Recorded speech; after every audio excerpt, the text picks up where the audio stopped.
Hey guys, how you doing? It's Kevin on this beautiful Sunday afternoon. I just finished up all my chores, just finished cutting the grass, and just finished harvesting most of the fruit for this season. There's still some pears left and of course chestnuts, but that brought the question to mind that you might be asking as well, which is, are fruit trees worth the trouble?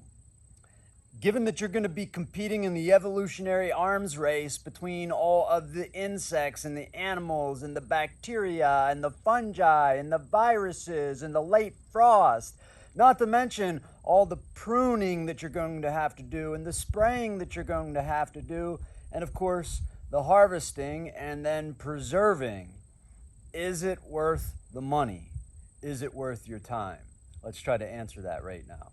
So the answer to this question, like most questions, depends entirely upon its framing. If by worth it, you mean, am I going to save money in the long run if I plant a fruit orchard? The answer is absolutely not.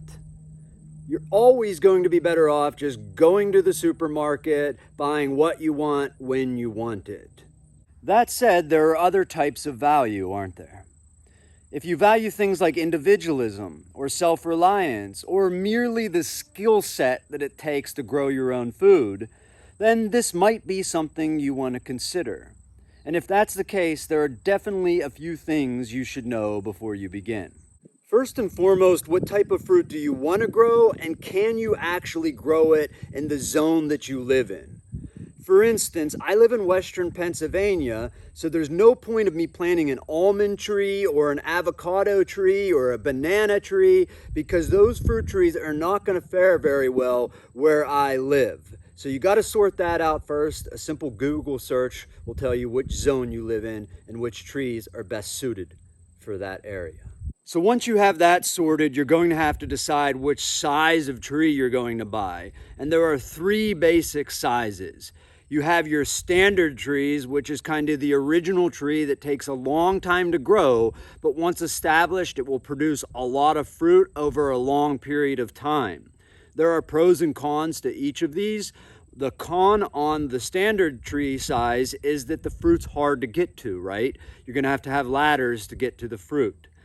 Then you have your semi-dwarf tree, which falls right in the middle, and that's what I have here. Those have sort of the best of both worlds. They produce fruit faster. They don't grow so large that you can't reach the fruit from the ground or not very far from the ground, but they tend to die out quicker than the standard trees, and they don't produce nearly as much fruit in some instances anyway. And last but not least is the dwarf tree, which do not grow very tall at all. And these produce fruit very quickly, and they can produce very large fruit quickly as well. But of course, they're susceptible to animal damage, specifically deer in my area, because they never get robust enough at the base to resist bucks wanting to rub on them. You should do more research in this area. This is just a place to start, not a place to stop. So now that you have size and variety out of the way, you're going to want to do some research on how to maintain these trees, both on how to prune them and when to prune them, and on what to spray them with and when to spray them. So if you got it in your head that the question is to spray or not to spray, get it out of your head right now. You have to spray if you want to get anything. Now, you can decide whether you want to go the organic route or the semi-organic route or just jump on the chemical train, but you have to do something if you want to get something. I can tell you that right now. So the next thing you're going to want to think about is how you're going to preserve this fruit if you have a good season. And hopefully you do. And if you have a good season, you're not going to be able to eat all of this fruit fresh. Now, of course, you have a few methods available to you. You could can. You could freeze, you could dehydrate, or you could make some baked goods and freeze those. But you need to be able to do one or several of those in order to preserve the fruit through the winter time. And depending on which types of fruit you have, it's easier to do some as opposed to others. And you should figure that out before you plant your trees. So as far as maintenance goes, you really have to decide how much time you have to dedicate to these trees. If you don't have a lot of time, I'm going to suggest 2 types of trees if you live in my relative climate. And the first is chestnut. I don't do anything to my chestnut trees. I don't prune them, I don't spray them, and they produce loads of chestnuts every year. Now, the downfall here is you have to harvest these, and they're not easy to do because they come encased in this spiky ball, but a set of heavy leather gloves and a pair of needle nose pliers and a basket or a bucket is really all you need to make that happen.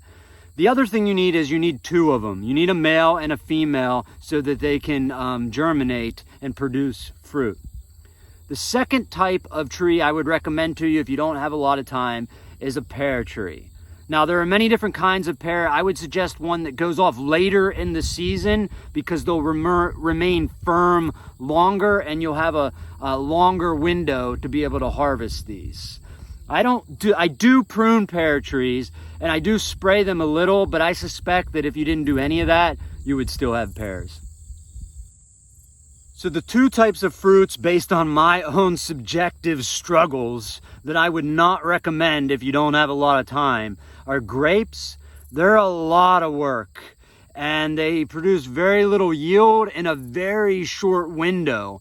And there's not a lot of great ways to preserve these. I mean, you could try to make wine or jelly, but short of that, they're just going to go bad real quick.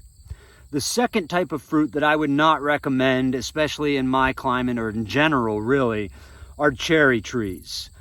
Cherry trees grow pretty big and they get frosted easily. Mine got frosted this year. And even when you get something, the birds are damn near impossible to keep off of them. And you can say, I just throw a net over it. Try to get that net off the tree at the end of the season when it starts growing through the net. They're just not worth it. So given everything I just said, why even bother, right? It sounds like they're just a lot of hassle with no payoff. That's not true. It's extremely rewarding at the end of the year to pick and to preserve your own fruit.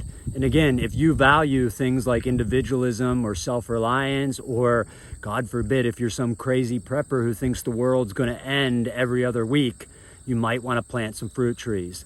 I think it's worth it. It's just a lot of work, and you should know that going into it. All right, guys. Well, I hope something I said helped. If not, I'm sorry for wasting your time. But right now, you got to stop wasting my time. I need to sit here, enjoy the fruits of my labor, soak up some vitamin D, and enjoy the rest of the day. I suggest you do the same. Get out there, get some sunshine. I'll see you on the next one.